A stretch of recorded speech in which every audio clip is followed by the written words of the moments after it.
Joy to the world. The Lord is come. Let earth receive her King. Let every heart prepare him room.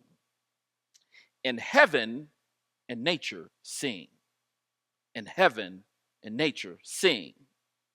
And heaven and heaven and nature sing. This beloved carol, Joy to the World, has become synonymous with Christmas. You've likely heard it in department stores, that old thing that we used to venture off to called the mall. Those still exist, I think. We often hear it in parades. We hear it in movies like National Lampoon's Christmas Vacation there, or even at recent choir and band concerts, as I have in the last couple of weeks. It's a song that joyously signals the arrival of Christmas. Christmas. Yet, how often do we really pause to consider joy to the world, its deeper meaning? How often do we actually pause to do that? Is every heart truly preparing him room? Is every heart truly preparing him room?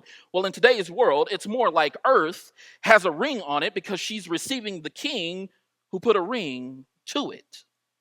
And right there, we have Christmas, we have a wedding, we have mistletoe, we have everyone who is supposed to be booking a room, preparing a room for a standing room only event, as heaven and nature join in what's to be this beautiful duet, singing a melody that brings joy to the world.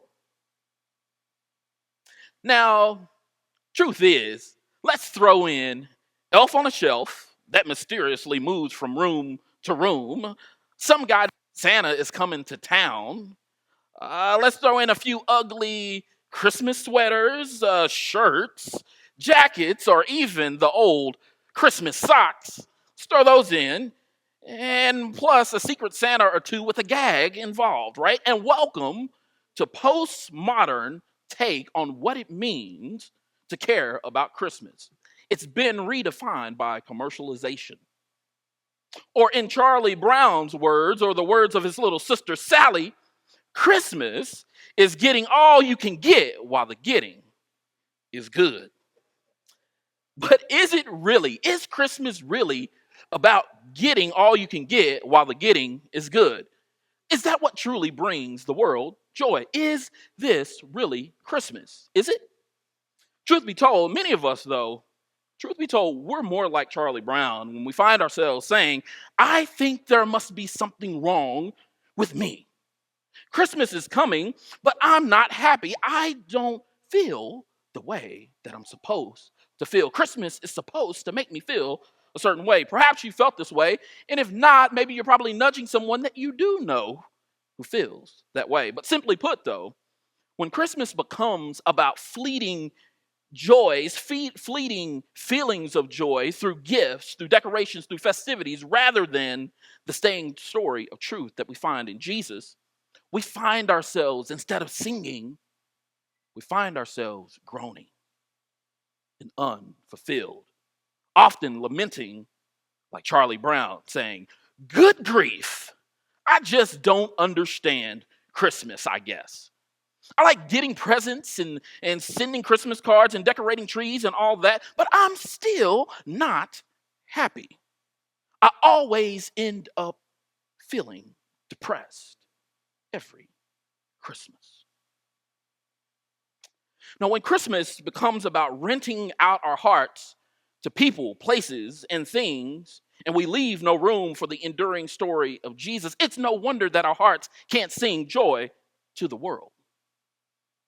See, without Jesus' story, without his story anchoring us to the truth in Christmas, our hearts are left wandering in the dark rooms of busyness, fear, greed, and distracted. How many of us can actually truly say we've been distracted this Christmas by many things? And if you're not, you're lying and you're distracted right there. But see, when we are distracted, that shifts our focus away from the true heart of Christmas. And as the saying goes, if Satan can't make you sin, he'll make you busy. If he can't get you to sin, if he can't tempt you into sinning, he'll make you busy. Or said another way, if Satan can't make you see him, then he'll do everything to blind you from seeing the truth in Jesus, Christmas included. Satan doesn't care what confines you to the room of distraction. He doesn't care about that. It's as long as we don't pay attention to God and as long as our hearts remain distant from the truth, that's what he cares about the most. As long as our hearts aren't anchored in the truth of Jesus, that's a win for him. He doesn't care what got you distracted. And then, just like Charlie Brown, we're left asking in these dark rooms, we ask, isn't there anyone who knows what Christmas is all about? Is there anybody who truly knows the truth about Christmas? Surely there has to be someone who can tell us what Christmas is all about and really why we should care about Christmas, right? There ought to be somebody that should be able to do that. Well, per Charlie Brown's friend Lucy, she says, look, Charlie, let's face it. We all know that Christmas is a big commercial racket. It's run by an Eastern syndicate, you know.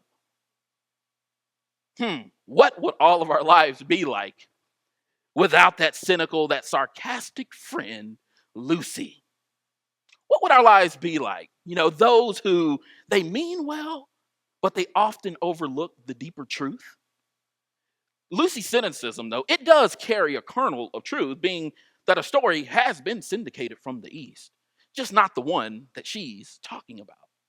And yet, her cynicism, see, it might echo what many of us feel and what gives us a chuckle or two when we hear those people make those type of comments. But in the end, the truth about it all is both Lucy and us, it actually leaves us wanting more, wanting Christmas to be more than commercialization. Something that goes beyond the fleeting lights, the gifts, the commercialism, something that anchors our heart to the staying story of the truth.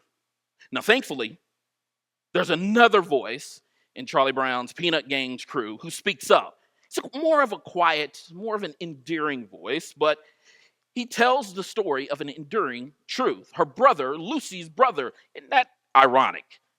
Lucy's cynicism versus Linus's truth. Linus's truth. He quietly points out to old Chuck why Christmas truly matters.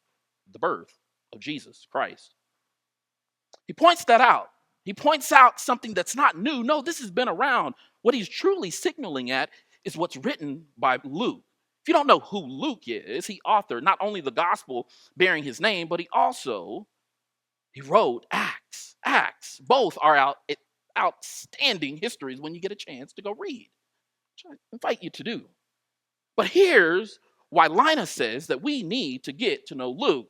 See, it's reading Luke's account that reveals that the first Christmas, much like today, it's marked by hearts that are unprepared for Jesus' arrival in a culture that's driven by our own self-interest.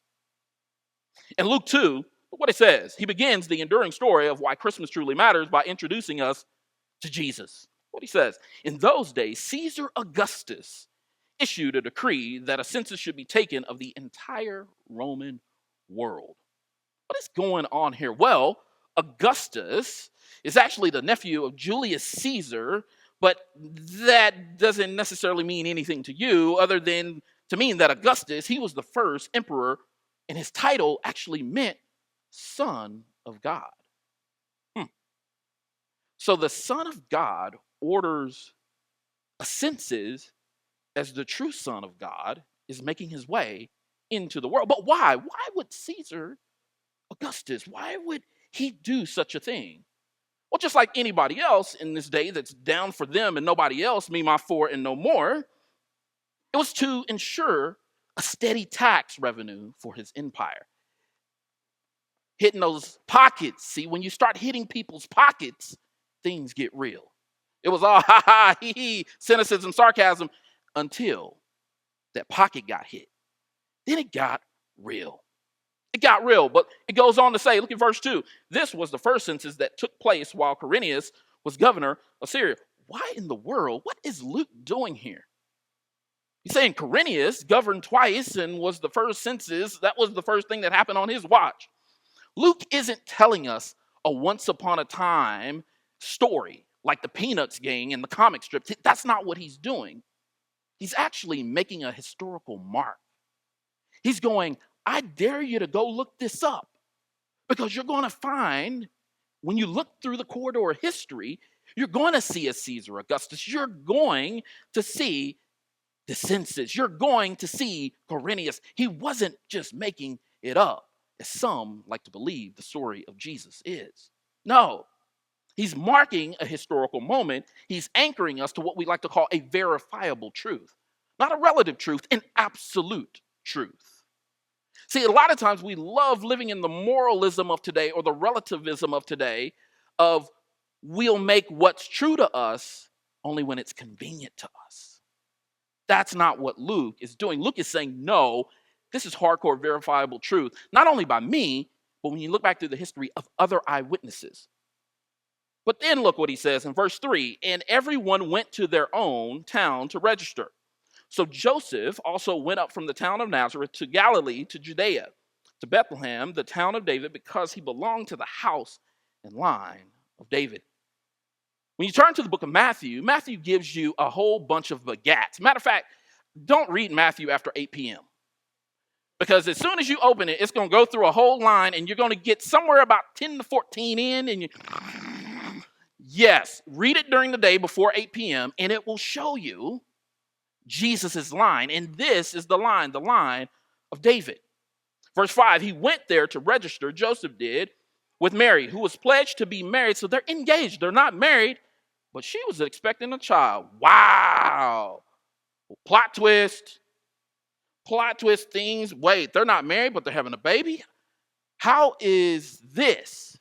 When you read through later down in the line of Luke, it wasn't that Joseph got Mary pregnant. Was that this was the supernatural birth of Christ. The divinity of God in spirit fell upon Mary. That's all that I can give you. I wasn't there to see it, but I believe it. Believe it. Look what he says. While they were there, the time came for the baby to be born, and she gave birth to her firstborn, a son. She wrapped him in cloths and placed him in a manger because there was no guest room available for them. Because there was no guest room available for them. There was no room for Jesus, God, the Son of God, the staying story of the truth about why Christmas really matters. No room. No room. And from our perspective today, you'll just go ahead and pop this little bubble. It's easy to think that they, because we love talking about armies of they. Well, who said it? Well, they said they, the army of they should have made more room for Jesus and his parents. But might I appeal to you that the same reasons they didn't make room then, see, it's often why we don't make room for Jesus in our own hearts today. That's tough. I know, you're like, Pastor, you just messed my whole Christmas up on that right there. I'm not here to mess it up. I'm actually here to point you to good news, to point you to a life that you've always wanted, but you just didn't know how to get. See, Jesus in a manger. Jesus didn't arrive to wealth, privilege, social status. That wasn't his story. He was born to a poor, unwed couple and delivered in a place that was meant for animals, not people. Not people. His birth, it wasn't celebrated. Nobody was scrolling through Facebook, Instagram. Ooh, look at the king. The king has come. Look at this. Did y'all see the king? Did y'all see his latest reel? Y'all see his latest story? Nobody was there to do that. Actually, the opposite happened. He was shunned. He was rejected. He was denied. even the most basic comfort, a room. A room. The creator of all. Isaiah said he's the wonderful counselor, the mighty God, the everlasting Father, the Prince of Peace, wrapped in clothes and laid in a dirty, nasty, cold feeding trough. Feeding trough. This is the truth about Christmas. This is the unsanitized truth about Christmas. We like to decorate Christmas up. Squeaky clean, glimmering, shining, all the things. But this is the truth about Christmas. See, this is the Christmas that often gets overshadowed by those fleeting distractions that I mentioned earlier. See, when we rent out our hearts to temporary joys, that leaves no room for Jesus to truly bring us the lasting hope, peace, joy, and love to us as well as others. See, you don't just rob you rob others around you, and you rob God of working through your life to reach others. That's the whole intention here. What's interesting, though, Luke just doesn't leave it there. No, because in later chapters, if you read Luke through its entirety in later chapters, Luke, he parallels Jesus' birth and his death. Because from that night, 33 years later, Jesus, 100% man, 100% God, Jesus, the Son of God, the one who taught, the one who healed, the one who loved, the one who challenged, the powerful, he was crucified. He's crucified.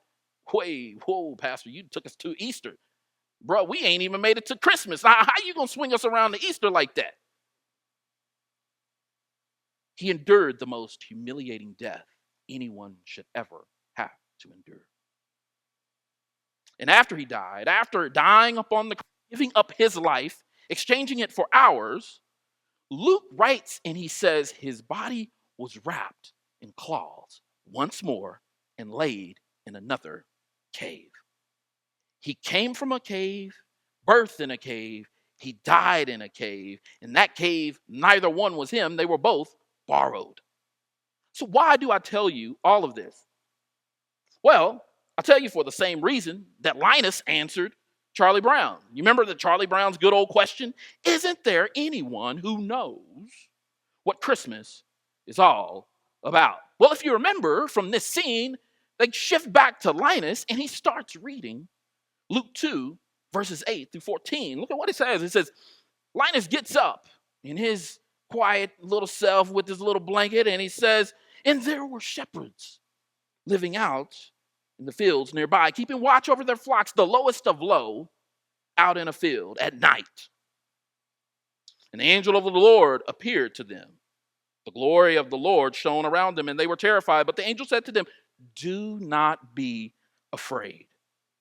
I bring you good news that will cause great joy for all the people. Today in the town of David, there's that David again, a Savior has been born to you. He is the Messiah, the Lord. This right here, this will be a sign to you. You will find a baby wrapped in cloths and lying in a manger. Suddenly, we just sang a song, suddenly, a great company of the heavenly host appeared with the angel, praising God and saying, glory to God in the highest heaven, and on earth peace to those whom his favor rests upon. Because the staying story of truth about why we should truly care about Christmas, it's an everlasting gift to be received. We should receive this gift. And then you know how we like to do about Christmas, right? You get a gift that you don't like. What do? Go ahead and tell the truth. You regift it. You regift it. You regift Aunt Bethany's fruitcake. You regift that tie that you know you're not going to wear. And then they ask you, they're like, oh, yeah, I wore it once, but you weren't there. Sorry about that. Yeah, that's what we do. We regift things we don't like, but in this case, The things that we do that are not for us, but for the world, we must regift. Regift the story of the same truth in Jesus, the good news that Jesus came for you and me. But no, what do we do with those things we don't like? We stuff them away to some far distant corner of a closet, or in somebody else's closet, or in that trash bin 13. We put them in the trash. Not so with Jesus. He could have looked at you and I, each one of us, and he could have said, they're not worth it. They're not worth it. But he didn't. He said, I'm going to come into this world. I'm going to wrap myself in flesh. I'm going to experience any and everything that they could ever experience, just so that they could be put back in right relationship with God on a just in case. Just in case you would choose to receive the gift of Jesus, the good news of Jesus. There are so many different rooms that we play with, that we get distracted by. There are so many different rooms that will contend for our hearts, see, not only during Christmas, but daily. Daily, where you and I, where we live, work, and play. Sometimes it's a waiting room, if we're honest with ourselves. We're waiting on that marriage to get better. We're waiting on that wayward child or spouse or friend or loved one to return. For some of us, we're waiting on that healing. We're waiting on healing. For others, it's God. I've run down beyond my last and I need your provision. I need your provision. Sometimes it's the delivery room of being set free from an addiction, pride, or maybe it's the dream of holding a reality of a child to call your own, or maybe it's that loss, being delivered from that loss and seeing that loved one just one more time. Oh, what I would do to see said person one more time. And no matter what the rooms are that contend for your heart, see, they try to promise you, the world will try to give you this false sense of security, that it can give you hope, that it can give you peace, that it can give you joy, it can give you love through people, places, and things. But the truth is, none of them will ever compare to what it means to prepare our heart to receive our King. To receive our King. And this is what the text of Luke is aiming at. It's aiming our hearts to consider. So on one hand, each one of us must answer and say, is there room for Jesus in my life? That's a good question to consider daily. Excuse me. Yet on the other hand, there's a better question that we often should consider if you've never considered it before, and it's this. Is there room in Jesus' story for you? It's more about him than it is about us. It's his story, his story, his story. Your history can be written in his story. See, I don't care how you've come into this room today. God does. God does. See, you may feel like or know that your heart is far from God. You may very well know that. Literally, it's probably a good, if we were to take a poll, there's probably going to be people who walk out of here who goes, it's a nice talk, Pastor, but I still choose to be king of me. Not to surrender and to get all that your life was worth living in Jesus. I get it. Something's happened to you. I get it. Something's happened to us all. We've all been hurt by something or another along the way. And matter of fact, truth is, we've all hurt people along the way. We've all hurt people along the way. And I get it. It's hard. Life is hard. It is. It is. And I don't know your story, but guess who does? Jesus. Jesus. Jesus knows your story. And maybe you thought, is there still room for someone like you? You know your situation. You know what you're going through. And my appeal to you is to look at the passage. Look at Joseph. Look at Mary. Look at their unwed situation bringing a baby into the earth. Like, it wasn't even his. Think about your story being written like that. And likely, if you look close enough, I'm certain that you'll see all of the silhouettes of your own life within their story. Maybe you're brokenhearted about something. Maybe you feel overlooked. Or maybe you just know, man, I've been searching in all the wrong places and I still can't be at rest. I've still yet to find peace. Might I tell you this? If you want hope, you want joy, you want love, you want peace, it's in the staying story of Jesus. That's the truth of Christmas. That God reached out to a world, to the weak, to the powerless, and brought proof of himself to offer us a rescue that we needed. He didn't need this. We needed it. We needed that rescue. We needed that redemption. We needed to be bought back. Because guess what? If we could stop sinning, we would have done it long ago. But we can't. That's why we need salvation through the Son of God. A teacher,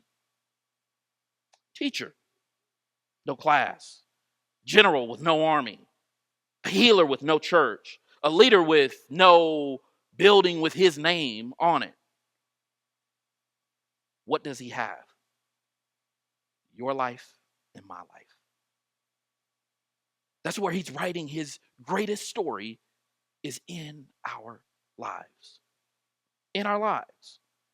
So God saves through the weak, and he saves through those who will acknowledge him as Lord and Savior. You've got to receive him. He's already received you, but you have to make the move to receive him. Is there room for you? Well, just like Linus shared with Charlie Brown, so that Charlie Brown could know the staying truth about why we should truly care about Christmas, Luke, old Dr. Luke, he lets us know, just like back then, he lets us know today that when we get lost in those far off rooms, he wants us to know that while we may lose sight of the promiser has never lost sight of us. He never lost sight of us. No, he has us right in his sight. Why?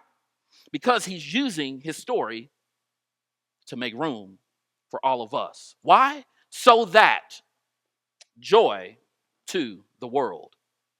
The Lord has come. Let earth receive this King. Let every heart prepare him room this Christmas and every day following. And heaven and nature, you know what they will do? They'll exchange the groaning for angelic singing. What we all long to hear. Amen?